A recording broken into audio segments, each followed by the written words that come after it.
we're going to go ahead and switch over now and move on to our next group singleton presentation. Taylor Miller is going to talk about his work with the GitHub Action. All right, share my screen here. So we are just so excited about this partnership. Hamal's here with us. He reached out to us from the GitHub team and said, hey, we would love to build an action for Great Expectations. Okay, which screen do you see? Do you see my browser and a terminal? Yep. Yeah, browser. Okay, great. So he said, he's reached out and said, hey, we'd love to build a GitHub Actions for Great Expectations. Those of you that are not familiar with oh, my desk has got a mind of its own all of a sudden. I'll stay sitting. Actions are composable workflows. So you can build these individual actions. You can build workflows out of them that have logic in them and switch and so forth. And they run in GitHub right along with your code and so forth. So we are going to demo this today, and this way that these things can become part of your workflow. Now, one of the things that's important to highlight here is that the key application for what you're going to see today is that you're validating changes to your code. So validating your pipeline code, not necessarily your data. Now, you can certainly use this for validating data, but you would want to trigger it differently. So we're going to focus the use case today on validating your pipeline code. So let's dive right in and show you what our simple little pipeline looks like here. All right. I have got a repository. I've got my Great Expectations folder, which you are all familiar with. And if not, we've got lots of tutorials, so we can show you that. Here's my pipeline. This is a very simple toy pipeline. It uses the New York City taxi data. We do some SQL transformations and so forth. So let's go ahead and make a PR here. Let's make a branch. Let's call it, we're going to do some dashboarding. The executive wants something on the dashboard, so we'll dashboard enhancements. Great, we've got a new branch, and we will do some SQL changes, nothing major. Let's commit that.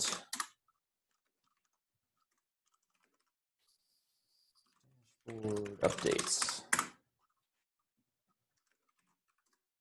I'll push this upstream. And let's jump over to our GitHub repo and start a PR going. All right. Of course, I'd be a good engineer and put in a nice description and so forth, but we're going to kick this off. So one thing you might notice off the bat is that we have a check running.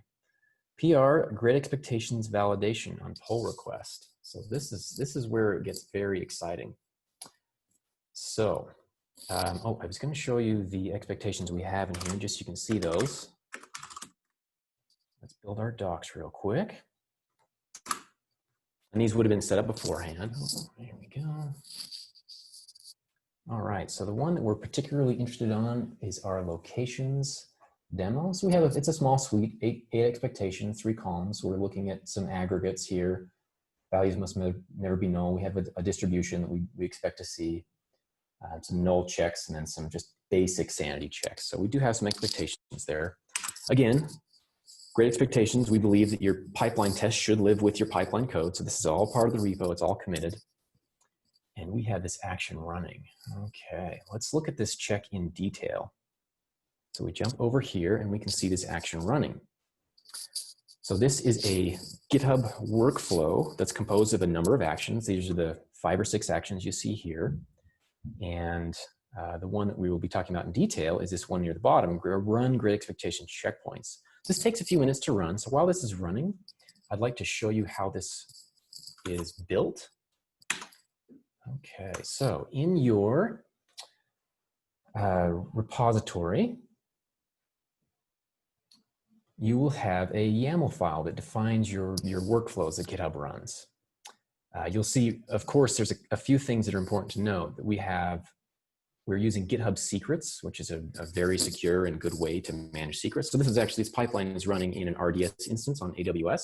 Those secrets are managed through GitHub secrets. So we are running that pipeline as part of this workflow.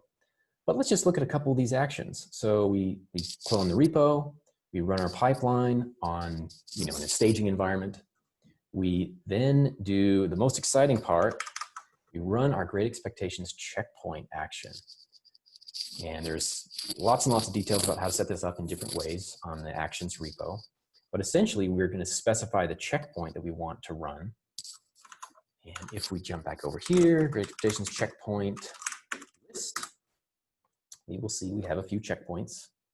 The one that we are running is this locations RDS check, and that runs one of the suites against one of the tables that we're concerned about.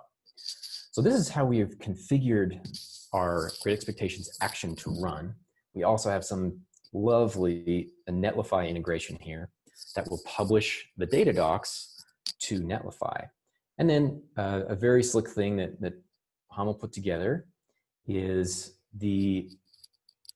it's almost like a bot. So it'll actually comment on your PR and let you know what's going on. But let's check back in to see how this is running. Okay, we're still in the build process. Okay, starting to cruise now. So it's just run our SQL pipeline, and now it's running our checkpoint. And this should just take a moment. Okay, now we're reading the log output. So we already have a sneak peek that something failed, right? No surprise for a demo. But let's jump back in to the PR when this is completed and see what happens. Okay. So if we now look at our PR, we've got that lovely red X that software engineers are very familiar with, and hopefully data engineers will be in the future as we bring data engineering into a tested workflow. So I've got this check. All right, checks have failed. Let's look at it. And I have a comment from the GitHub action bot. Failed Great Expectations checkpoint. There's the name of my checkpoint.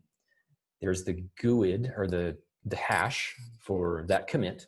And we can actually go and look at the validation results here. So this is hosted on Netlify. We'll just take a peek here. Okay, it did fail, 1033. That's the correct one. And okay, let's see. Okay, so first of all, we've got a row count discrepancy.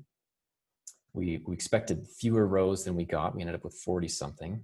Again, this is a very tiny toy data set for expediency, but this is interesting. Drop-off location, one of our fields is completely null, or nearly null, 89% null, and the distribution is very fishy.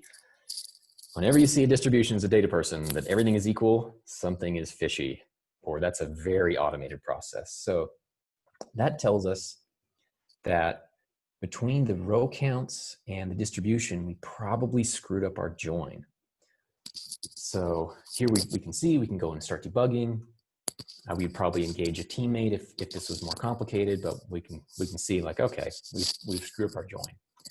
So what have we seen here? We have seen that we've submitted a PR. Our GitHub Actions has run the pipeline in our staging environment with that specific commit. It's run our checkpoint that we requested. You can run as many as you'd like, but this one is running one. And it's commented on our PR and saying, hey, dude, you messed up your join. And here's how your data looks after you mess that up. So this is just, it's an integration that we are just so excited about because it brings the power of CI/CD to data pipelines. And we have a whole bunch of ideas about how people are going to use this. We envision this in ML pipelines, training pipelines, in any kind of ETL pipeline this would fit. Let's see if there's anything else I wanted to cover here. Yeah, so that's a very brief demo of the GitHub action for Great Expectations. When you want to install this, you can go to this repository, which we'll post in Slack. There's a whole bunch of demos, a bunch of integrations, different ways you can use it. If you'd like, you can set this up on a schedule to check for new data. So there's kind of like a little cron functionality built into GitHub Actions. And just a huge shout out to Hamel if he's online. It was phenomenally pleasurable working with him and the GitHub team. And yeah, open it up for questions. I just want to mention real quick, this is Hamel, that we are really, really excited about this as well at GitHub. And this is actually one of the most exciting things I've seen in a long time as a data scientist from a DevOps perspective. As far as I know, this is the first time I've seen CI/CD for data.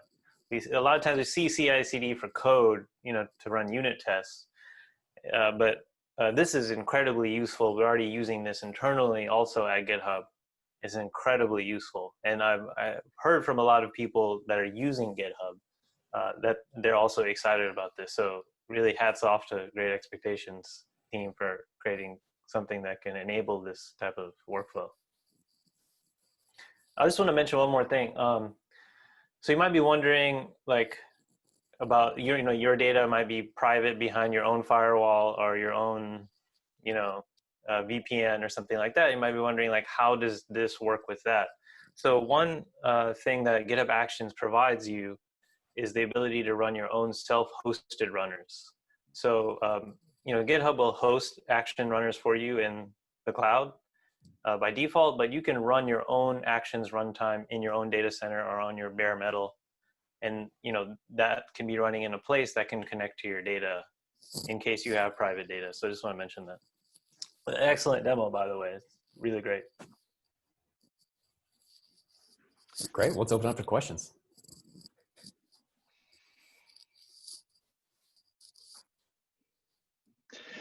While people find their unmute buttons, I'll start with a question first. Hamel, you answered where I was going to go first right away with the question about data, and Taylor. Wow, that was really just so concise and great to see all that put together. Both of you mentioned the idea that this could be an important complement to an ML workflow. Do you view the action as primarily useful for testing new data sets that are, where the data is different, or like Taylor in the example that you gave for running checks as you are making potential changes to a pipeline? Yeah, we envision a lot of uses for this with the ability to run actions on a schedule. You can use this to monitor your data drift as in those key tables that your models are feeding on.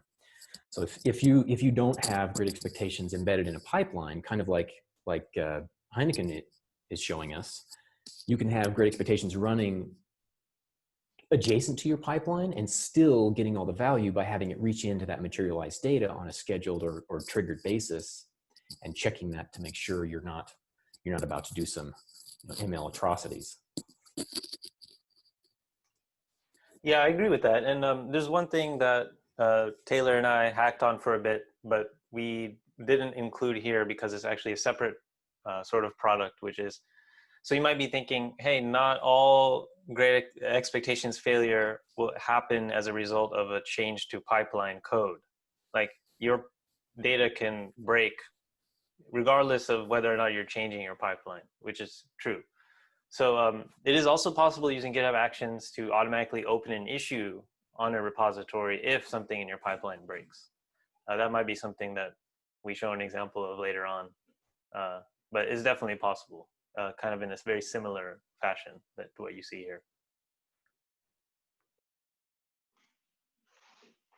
That's really, really exciting to think about how it opens up so many new possibilities for whole collaborative workflows where there's a new part of your system. Do we have any other questions in the group for Taylor or Hamel? Yeah, just a question, David, somewhere near London. Yeah, I guess so. Following up a bit on that, so I mean, I kind of envisage this, I guess, for us in that you would be doing, let's say we use Airflow for all our kind of data pipelines, so that we would probably be like daily running, suites of Great Expectations against, say, the previous set of data. So we kind of each day do like a checkpoint, does the distribution of the data the same. So that would kind of be across, a few hundred different tables. That would be kind of our, let's say, the heavy lifting. But then maybe for the GitHub Actions piece, we would then trigger like a sort of a sample, maybe like a sample of those different tables, so that if let's say lots of the teams where we're relying on the data to come from our platform, change schema or change some behavior, we've got, a good chance of catching it at that time, but obviously we don't sit there for hours and hours waiting for the PR to finish. Is that fair? Yeah, that's definitely fair. Yeah, and we've seen in prior projects, we've seen data engineering teams have like data fixtures, some smaller sample of known data that they understand, and have that for their CI test. So that'd be a perfect use case for something like you're describing. Right. Yeah, because I guess that sort of golden data set would be then, I guess there's pros and cons, isn't there? Because then obviously if the data shape could change and then your golden data is no longer very golden. Right. Or you try and have a sample of, yesterday's data and do your checkpointing on that. Okay. Yeah, we view the world as the data engineering world as two kinds of risks. There's pipeline risks and there's kind of data risks. We use GE to mitigate both those types of risks. So yeah, great point. Okay, thanks. Yeah, great tool.